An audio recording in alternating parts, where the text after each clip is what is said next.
छोटी बहू।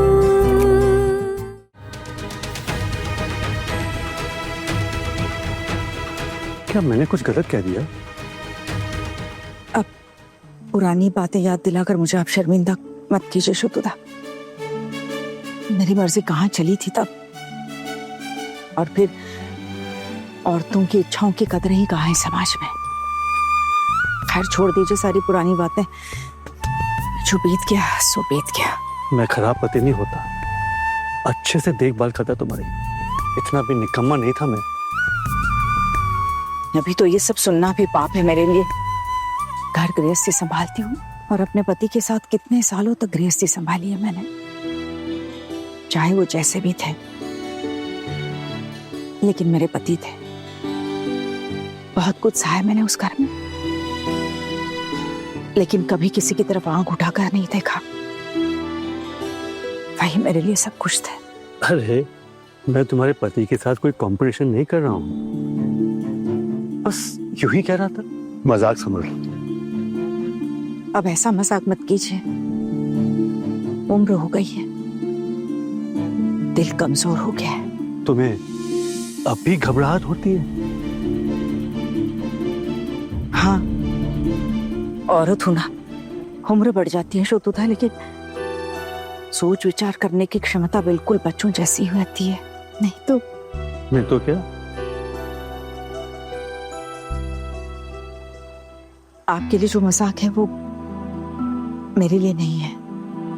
मजाक?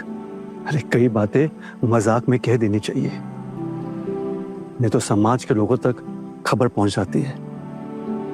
अब क्या मैं तुम्हें दिल खोलकर साफ साफ कुछ भी कह सकता हूं कि पार्वती, मेरी अब भी ख्वाहिश है कि मैं तुम्हारे साथ अपनी बाकी की जिंदगी बिता सकूं।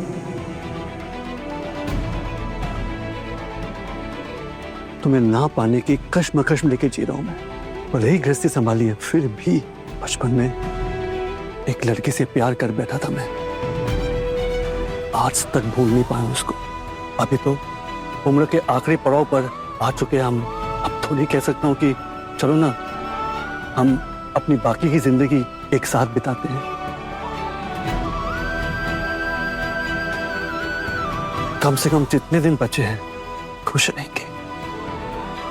हाँ, अगर विदेश होता तो कोई दिक्कत नहीं थी, लेकिन हमारे देश में तो ये। ऐसा मत कहिए शुतुदा, ये सुनना भी मेरे लिए पाप है।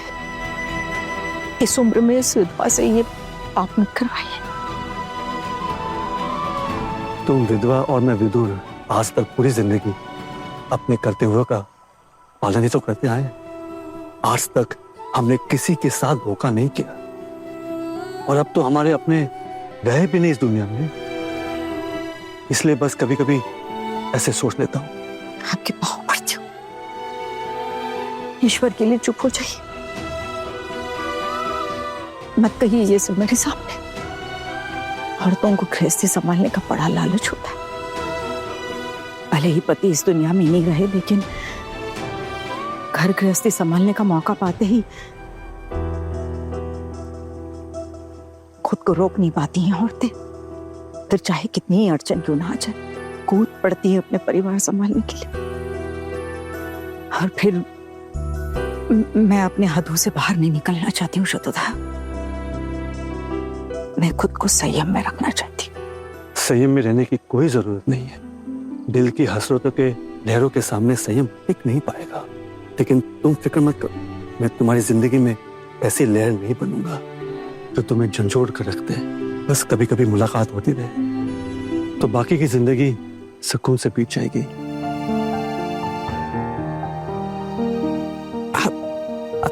आप भी मुझसे प्यार करते हैं शुतुदा? इतने सालों बाद भी इतना लगाव, जबकि हमारा कभी कोई संपर्क नहीं रहा। मेरे पास इसका कोई जवाब नहीं। शायद पहला प्यार कभी भुलाया नहीं जा सकता। तुम मेरे साथ कोई संपर्क नहीं रखती थी, लेकिन मैं रखने की कोशिश करता था। तुम्हारे मायके जाकर खबर लेता था तुम्हारे भाइयों से, पूछता था तुम्हारे भाइयों से कि तुम्हारे साथ उनकी बात हुई कि नहीं। तुम्हारे हालचाल का कुछ पता चला कि नहीं? तुमने अपने मायके वालों के साथ कोई भी संपर्क नहीं रखा, लेकिन मेरी उम्मीद थी कि कभी ना कभी हम जरूर मिलेंगे। तुम जरूर आओगे एक दिन अपने मायके, अपने बचपन को याद करने, अपनी जड़ों को दोबारा देखने। और देखो, वही हुआ। इंसान की उम्र जितनी बढ़ती है उसका खिंचाव उतना ही बढ़ता रहता है उसकी जड़ों के लिए, और तुम्हारे साथ भी वही हुआ। अब इससे इनकार तो नहीं कर सकती हो तुम। तुम्हें बताओ, इतने सालों बाद अपने मायके जाके तुम्हें अच्छा नहीं लगा? बहुत अच्छा लगा शुद्धा, बहुत अच्छा लगा। लगता था जैसे मैं किसी कैद में हूँ। मायके गई तो लगा कि कैद से छुट्टी मिल गई, लेकिन जिसे मैं कैद कह रही हूँ वही मेरी गृहस्थी भी है। यही सोचती थी कि वही मेरी असली जगह है, लेकिन अब लगता है मेरी असली जगह मेरे बचपन के गांव में है। पेड़ पर चढ़ती थी, मैदान में खेलती थी। हाँ, फौजू लाल, मेरे भाई, गांव के लोग, उनकी पत्नियां, उनके रिश्तेदार, हर घर में विष्णु जी की शालग्राम शिला, माँ बाबा की यादें, यही मेरे लिए सब कुछ है। अपने अतीत को कभी कोई भुला नहीं सकता। हम भले ही वर्तमान में जीते हैं, भविष्य के लिए प्लानिंग करते हैं, लेकिन अपने अतीत को ठुकरा नहीं सकते। और ये अतीत तुम्हें कभी शर्मिंदा नहीं होने देगा, इतना कह सकता हूं।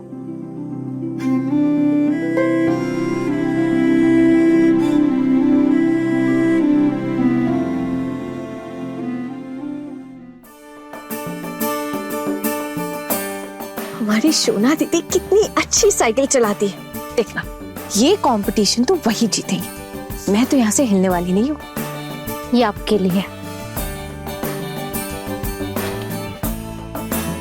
ये बॉक्स ये किसने भेजा?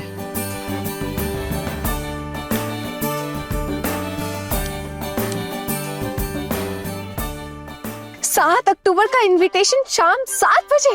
अरे वाह, वहां तो ईशा, राध्या, नूर, रूही सब होंगे। वैसे आपको एक बात पता है, जब हम सब एक साथ मिलते हैं ना तो कुछ बहुत बड़ा और एक्साइटिंग होता है। लेकिन इस बार क्या होगा? मैं तो पक्का जाऊंगी। अपने पसंदीदा शो के फुल एपिसोड देखने के लिए अभी डाउनलोड करें दंगल प्ले ऐप।